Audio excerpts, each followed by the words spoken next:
Hello everyone, আসসালামু আলাইকুম। আমি ড্রিম কুকিং বাই পিউপিল থেকে মেরিন বলছি। আজকে আমি আপনাদেরকে দেখাবো ইজিলি কিভাবে ঘরের ফার্নিচার পরিষ্কার করা যায়।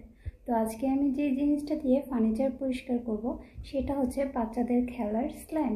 এই স্লাইমটি দিয়ে আজকে আমি ইজিলিভাবে ঘরটি পরিষ্কার করে নেব।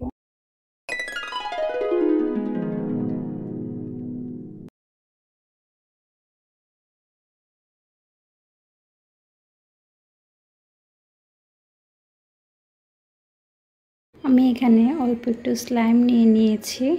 চলুন আমি এই স্লাইমটা দিয়ে আপনাদেরকে এই ফার্নিচারটা পরিষ্কার করে দেখাবো। এই যে দেখুন, এখানে যে সাদা ময়লাগুলো আছে এই যে এভাবে আমি দিচ্ছি, জাস্ট এইভাবে করে উঠিয়ে নেব। আপনারা দেখতে পারবেন আমার ময়লাগুলো কি সুন্দর করে পরিষ্কার হয়ে যাচ্ছে। দেখুন ক্লিন হয়ে গেছে। আমি কাছ থেকে দেখাচ্ছি আপনাদেরকে।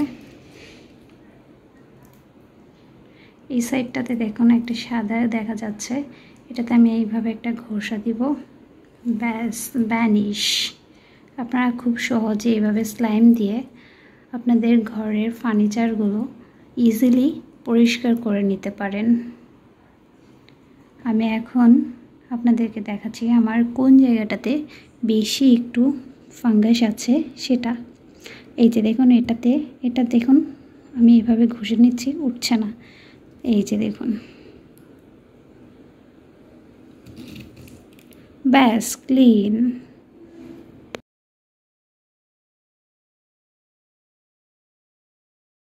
আমি আমার খাটের এই অংশগুলো পরিষ্কার করে নিচ্ছি।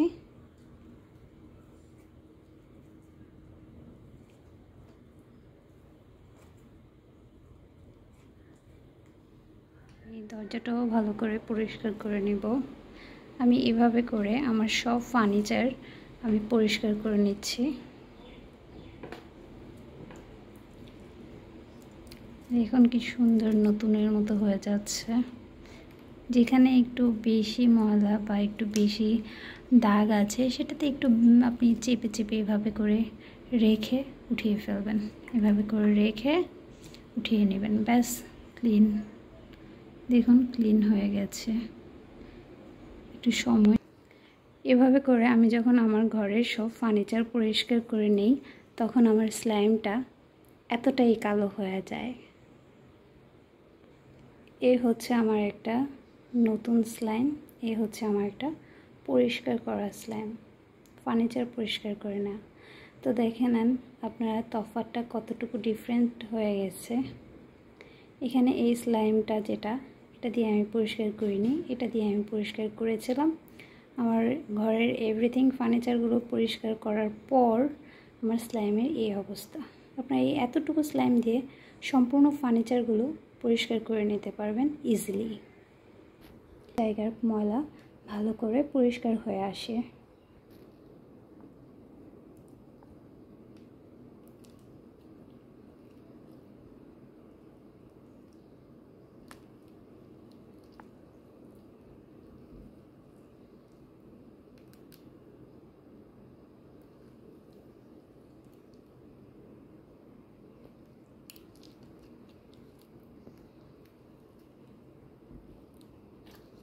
Please subscribe my channel.